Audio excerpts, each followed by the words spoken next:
یہ مرج البحرین یلتقیان پتہ ہے؟ اللہ نے دو سمندروں کو ملا دیا ہے، بینہما برزخ لا یبغیان، سورہ رحمان ہے، ان کے درمیان ایک برزخ حد فاصل ہے، ایک دوسرے سے عبور نہیں کر سکتے۔ فبأی آلاء ربکما تکذبان، تو تم اپنے رب کی کون کون سی نعمتوں کو جھٹلاؤ گے؟ یخرج منہما اللؤلؤ والمرجان، اللہ نے ان سمندروں سے لؤلؤ اور مرجان خارج کیے ہیں۔ فبأی آلاء ربکما تکذبان، تو تم اپنے رب کی کون کون سی نعمتوں کو جھٹلاؤ گے؟ ہائے ہائے ہائے، یہ تو کتاب سیوطی، علامہ جلال الدین سیوطی نے لکھا اپنی کتاب میں، اہل سنت عالم ہے، انہوں نے کہا مرج البحرین یلتقیان، حضور نے فرمایا ہما علی و فاطمہ، اللہ نے ان دو سمندروں کو ملا دیا ہے، بینہما برزخ، درمیان میں برزخ ہوں، لا یبغیان، کبھی بھی ایک دوسرے سے تجاوز نہیں کر سکتے۔ فبأی آلاء ربکما تکذبان، تو تم اپنے رب کی کون کون سی نعمتوں کو جھٹلاؤ گے؟ یخرج منہما اللؤلؤ والمرجان، ان سمندروں سے ہم نے لؤلؤ اور مرجان خارج کیے ہیں۔ کاش میں سمجھا سکوں، لؤلؤ کہتے ہیں سبز موتی کو، مرجان کہتے ہیں سرخ موتی کو۔ لؤلؤ سے مراد امام حسن علیہ السلام ہے، مرجان سے مراد امام حسین علیہ السلام ہے۔ فبأی آلاء ربکما تکذبان، تو تم اپنے رب کی کون کون سی نعمتوں کو جھٹلاؤ گے؟ یہ سورہ رحمان، کیا کہنے، دو برابر کی ہستیوں کے وشف، شف کہتے ہیں ایون، انگلش میں جسے ہم کہتے ہیں، ایون کو ایون کیوں کہتے ہیں؟ یعنی 2 4 6 8 10، یہ جفت عدد ہے نا، ایون، ایون کا مطلب یہ ہے کہ دو برابر ہے، اسے آپ تقسیم کریں تو دو برابر ہے جی۔ وشف، دو برابر کی ہستیوں کی قسم۔ لولا علی لم یکن لفاطمہ کفن، اگر علی نہ ہو تو فاطمہ زہرا کا کوئی ہم کف ہی نہ ہو، حدیث ہے۔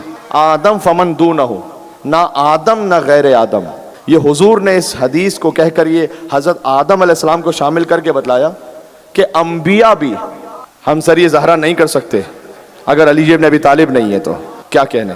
والشفع والوتر، فرمایا پھر ایک تنہا کی قسم جی، وہ ایک تنہا اللہ سبحانہ و تعالیٰ ہے، اور 14 معصومین آپ مکمل کر لیجئے تو 14 معصومین کی قسم کھائی اللہ سبحانہ و تعالیٰ نے سورہ فجر میں۔ سبحان اللہ۔ عزیزوں، اب چاہے میں نے عرض کیا، پھر کبھی تفصیل سے سناؤں گا، اب چاہیں وہ علی ابن ابی طالب ہوں ممبر سلونی پر جو کہہ رہے ہیں سلونی قبل ان تفقدونی، چاہے 8 برس کے امام محمد تقی الجواد علیہ السلام ہوں، فرمایا علمنا واحد، ہمارا علم ایک ہے۔ کیا بات ہے، 8ویں امام سے ایک محفل میں 30,000 سوال ہوئے تھے۔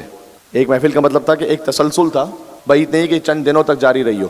اور کتنی مرتبہ ایسا ہوتا تھا، 8 برس کے تھے امام، کتنی مرتبہ ایسا ہوتا تھا کہ وہ سوال پوچھنے کے لیے آیا اور سوال بھول گیا، امام کہتے تھے تیرا سوال یہ تھا، تیرے سوال کا جواب یہ تھا۔ بات سمجھ میں آ رہی ہے؟ اور اس محفل میں جب امام سے پوچھا گیا، یحییٰ ابن اقسم جو قاضی القضات ہے، سب سے بڑا قاضی، اس نے پوچھا کہ اگر کوئی حالت احرام میں شکار کر لے تو کیا مسئلہ ہے؟ یہ اس محفل کی بات ہے۔ اب احرام کے مسئلے کتنے سخت ہیں، حالت احرام میں کوئی شکار کر لے تو کیا مسئلہ ہے؟ اس وقت امام محمد تقی علیہ السلام نے کہا کہ تجھے سوال کرنے نہیں آتا تو تیرے سوال کا کیا جواب دیا جائے؟ اس نے کہا مجھے سوال کرنا نہیں آتا، اس سوال میں کیا مشکل ہے؟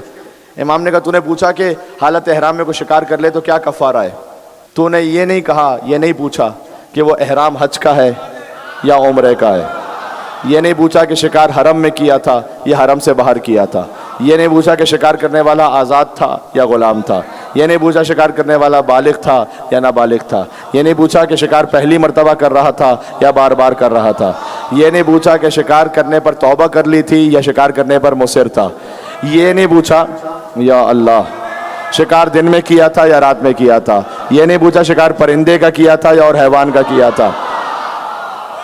امام نے ایک مسئلے کی 22 صورتیں بنائی اور اس سے کہا پہلے تو بتا تیرا سوال کیا ہے، پھر میں بتاؤں گا تیرے سوال کا جواب کیا ہے۔ سمجھ میں آ رہی؟ تو یہ ائمہ علیہ السلام، آج کی گفتگو کا خلاصہ یہ ہوا کہ سورہ فجر میں اللہ سبحانہ وتعالیٰ نے 14 معصومین کی قسمیں کھائی ہیں اور اس تسلسل میں بتلایا، اس پورے سلسلے کو مانو۔ بات واضح ہو گئی؟ تو عزیزان گرامی، بس آج زیادہ طول کلام نہیں، اب جب 8 برس کے مولا محمد تقی علیہ السلام اس منزل پر ہے، میں بھی فضائل ہی کے باب میں ہوں، تو جس ہستی کا مجھے آج منزل مصائب میں ذکر کرنا ہے، بظاہر ہے 6 مہینے کا، میں جملہ کہوں انشاءاللہ آپ آج کی مجلس کے لیے اسے ہدیہ سمجھتے ہوئے قبول فرمائیں گے۔ بچہ بچہ تیرا ہر عمر میں غالب نکلا، بچہ بچہ تیرا ہر عمر میں غالب نکلا، اور پڑ گیا وقت تو اصغر ابو طالب نکلا۔